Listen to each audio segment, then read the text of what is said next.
बिस्मिल्लाहिर्रहमानिर्रहीम। बिस्मिल्लाहिर्रहमानिर्रहीम। आज का मौजू हमने रखा है विटामिन डी के हवाले से मालूमात ना। तो विटामिन डी जो है ये एक फ़ैट सॉल्युबल विटामिन है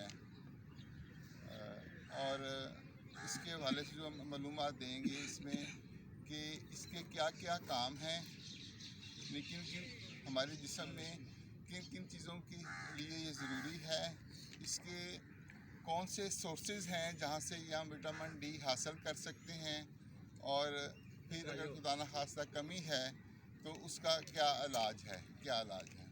तो इसका ये है कि विटामिन डी जो हो हमारी हड्डियों के हवाले से बड़ा ज़रूरी इसका फंक्शन है कि जो हमारी खुराक हम लेते हैं इसमें से जो कैल्शियम और फास्फोरस जो है उसकी जो जिस्म में अब्जॉर्प्शन है वो विटामिन डी की मदद से होती है।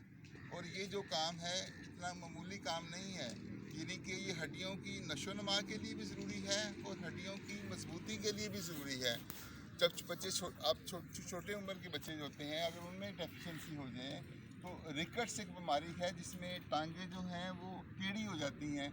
ये अफ्रीका वगैरह दूसरे ममालिक में जहाँ मेल न्यूट्रिशन के इश्यूज ज़्यादा हैं वहाँ पे पाई जाती है। और बड़ों में जो है हड्डियों की मजबूती के हवाले से ज़रूरी है। हमारे जो इस एज ग्रुप में हम सब लोग बैठे हैं, अक्सर लोगों को कमर के मसाइल होते हैं, स्पाइनल कार्ड में किसी का डिस्क प्रोलैप्स हो गई, किसी का थोड़ा सा नरिंग हो गई। इसमें होता क्या है कि जो बोन की डेंसिटी है, जो उसका मोटाई है वो कम हो जाती है या वीक हो जाती है, तो वो आपस में उनके गैप कम हो जाता है। इसी तरह अक्सर होता है कि बाद बूढ़ी ख्वातीन या मर्द रात बाथरूम में गए हैं और उनका मतलब गिरे हैं और नेक का फीमर फ्रैक्चर हो गया। हम समझते हैं कि पता नहीं क्या हो गया, गिर गए हैं, स्लिप हो गए हैं। स्लिप नहीं हुए होते भाई, हड्डियां कमज़ोर हो गई होती हैं। जब हड्डियां कमज़ोर हो जाती हैं तो उनके जो ज़रा भी एंगल थोड़ा ऐसा बनता है जिससे वो गिरते हैं, तो वो उसमें उनको ख़तरा होता है ये जो है ना फ्रैक्चर का। इसी तरह ये हमारे इम्यून सिस्टम के लिए बड़ा अहम है। इम्यून सिस्टम को रेगुलेट करता है विटामिन डी। और आजकल देखें कि सर्दी का मौसम है, हर बंदे का फ्लू लगा हुआ है, राइनाइटिस हुआ है और बाज़ का दवाई भी ले रहे हैं, आराम नहीं आ रहा। अगर आराम नहीं आ रहा तो फिर विटामिन डी के बारे में भी सोचें यार कि कहीं यही मसला तो नहीं है कि जो है ना वो इसकी कमी की वजह से जो है ना हमारा जो ये एलर्जी है या इन्फेक्शन है ठीक नहीं हो रही। इन्फेक्शन की हीलिंग के लिए भी विटामिन डी ज़रूरी है। बाज़ का अगर ज़ख़म हील नहीं हो रहा, आप तमाम जो तराकीब हैं इस्तेमाल कर रहे हैं, तो फिर विटामिन डी के हवाले से देखें कि कहीं उसकी कमी तो नहीं है। इसी तरह जो ऑटो इम्यून डिजीज़ है, इम्यूनिटी के हवाले से ऑटो इम्यून डिजीज़ है, रूमेटॉइड आर्थराइटिस है और फिर जोड़ों की तकालीफ है, वो भी विटामिन डी की डेफिशिएंसी की वजह बनती है उनकी। और हमारा जो मूड रेगुलेटर है, हमारे जो मिजाज है, जो यानी कि उसको भी रेगुलेट करता है। अगर खुदा न खास्ता कमी हो तो बाज़ का डिप्रेशन, एंजाइटी की वजह भी बन जाता है विटामिन डी की डेफिशिएंसी। और जिसम मसल में फटीग, बंदा थका फिर रहा है, समझ नहीं आ रही यार कि मैं तमाम मल्टीविटामिन इस्तेमाल कर रहे हैं, बाकी चीज़ें इस्तेमाल कर रहे हैं, खाना पीना चंगा हुआ, लेकिन मैंने फ़ायदा नहीं हो रहा, फटीग हो रही है बहुत ज़्यादा। वो भी बाज़ का इस वजह से जो है ना विटामिन डी की डेफिशिएंसी की वजह से होता है। हमारी स्किन में जो बाल हैं बाज़ का बुरबुरे हो गए हैं, बाल गिर रहे हैं, उसकी भी वजह विटामिन डी की डेफिशिएंसी हो सकती है। स्किन का जो है रफनेस, रिंकल्स बन जाते हैं या अपनी उम्र से ज़्यादा बड़े लग रहे हैं, एजिंग का फीलिंग आ रही है, उसमें भी बाज़ का इसके डेफिशिएंसी हो सकती है। आपके नाखून जो है रफ से हुए हैं, रिंकल से बने, वो भी बाज़ का जो है ना वजह बन जाती है। तो ये जो मैंने आपको चंद बातें बताई हैं, ये इसके अहम फंक्शंस हैं जो कि विटामिन डी के मुतल्लिक़ा हैं। अब हम देखते हैं कि इसको सोर्स क्या है, कहाँ से असर करते हैं। अल्लाह के बंदो, अल्लाह ताला ने सूरज दिया हुआ है, उसके नीचे अपनी स्किन को एक्सपोज करें तो वो विटामिन डी अल्लाह ताला बना देगा। किसी खुराक खाने की ज़रूरत नहीं है।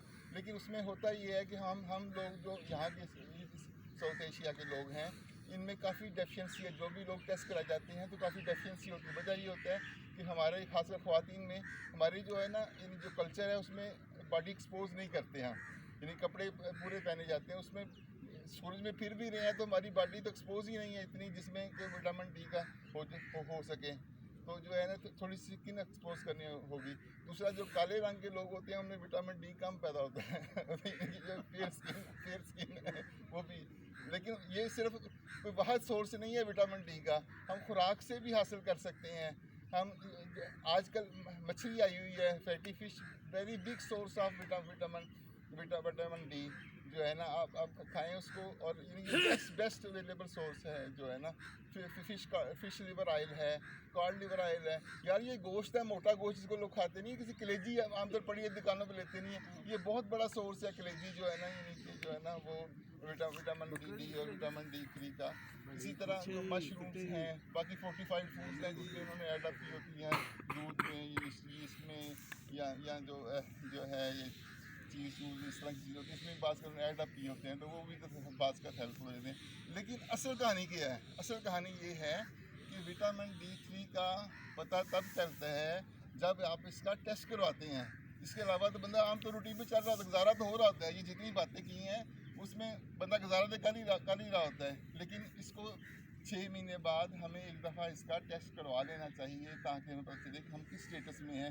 तो बाज़ लोग जो हैं वो गोलियां खाते ही रहते हैं, बाज़ का तो टॉक्सिसिटी लेवल पे चले जाते हैं, वो भी नुकसानदेह है। तो इसलिए इसका एक तो ये है कि टेक होम मैसेज ये है कि 6 महीने साल बाद एक दफ़ा विटामिन D3 लेवल कर लें, ताकि अगर खुदा न खास्ता कमी है तो हम उस कमी को दूर करें और हमारी जो है ना ये प्रॉब्लम दुरुस्त हो सके। और अहम बात ये है इसमें कि जो हमारी खुराक है या सूरज के आगे लेटना या बाकी जो चीज़ें हैं, ये हमारी रोज़मर्रा की ज़रूरियात तो पूरी कर सकते हैं, लेकिन खुदा न खास्ता अगर जिस्म में कमी है तो वो उसके लिए ये चीज़ें खाने की जितनी मर्जी मछली खा लें वो काफ़ी नहीं होगी। उसके लिए हमें फिर वो बनाया विटामिन D3 ही लेना पड़ेगा। उसके लिए ये है कि आमतौर पे 2-3 तरह की चीज़ें इंजेक्शन भी अवेलेबल होती हैं, capsule gel type capsule available होते हैं। इसमें मैं मोटी सी जस्ट अवेयरनेस के हवाले से बात करता हूँ। वैसे तो जो आपको प्रॉब्लम है अपने मुतल्लिका डॉक्टर से रब्ता करें, वो आपको गाइड करें। आमतौर पे जो पीने वाले इंजेक्शंस हैं या दूसरे जो जेल कैप्सूल्स हैं वो 2 लाख इंटरनेशनल यूनिट IU लिखा होता है, 2 लाख इंटरनेशनल यूनिट ये जो हैं वो एक महीने में हम एक दफ़ा ले लें तो हमारी वो जो गैप को कवर करने के लिए काफ़ी हैं। या 50,000 वाला होता है वो जो है आपके एक वीक में एक ले लें, या फिर वो 1000 के करीब होता है या उससे नीचे जो होता है वो करीबन एक दिन के लिए डेली भी ले सकते हैं। आम जो खुराक है इसकी 400 से 800 या 1000 तक इंटरनेशनल यूनिट्स होती है, तो जो है ना ये हेल्पफुल है। बाकी किसी का सवाल है तो मैं हाज़िर हूँ।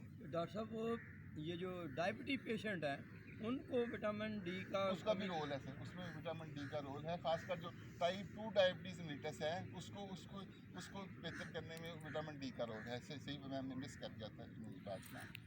और डॉक्टर अगर एक्सेस हो जाए विटामिन डी तो फिर क्या होगा? क्या सर होगा?